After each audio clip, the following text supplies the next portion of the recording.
也明仔載立法院聯席會議會來審查行政院國民黨甲民眾黨所提出的國防特別條例草案。也國防部這兩天是宣布，甲美國買武器這個進度是交付到倒位。國防部副部長徐思儉最近帶團去到美國來視察 F-16B LK-70戰機生產線的狀況，也嘛出席第一批兩隻 MQ-9B 無人機的交機典禮。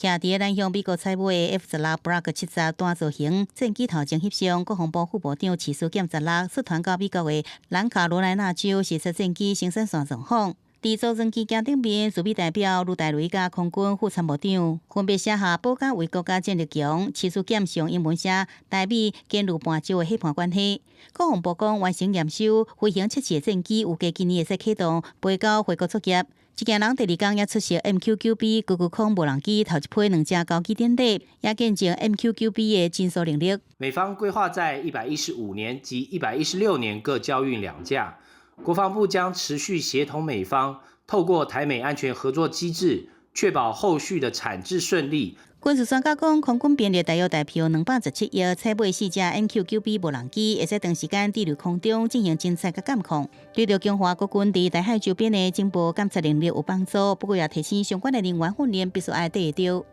因為它是大型飛機，操控人員都是需要具備飛行執照，它的飛行範圍會遠比我們就目前國內所使用這些無人機那個大上很多。對比軍事部尾交付進展同時，立法院聯席會議23會並來審查行政院甲國民黨、民眾黨各自提出的國防特別條例草案。國民黨團更加提出加急動員，擔任調委的民進黨立委陳冠廷呼籲知影，希望先通過1.25條規模條例，後續有效的詳細，再討論。跟在野黨比較有衝突的部分，大概是在委制跟商購的部分，先把這個條例通過之後，我們可以就內部的細節再來去做討論。考量對美的關係維繫對美軍購的部分，這我想在野黨的部分不會多加為難。如果大家有時間的壓力，是不是應該先從有3黨共識的部分來做下手？因若知影黨版本攏無納入發展本土的軍工產業，行政院長杜英泰2日就特別參訪無人機反制系統研發公司。行政院也經由新聞局強調，國防特別預算加總預算內底攏包含無人載具產業發展的規劃，希望立法院會用趕緊來審議通過。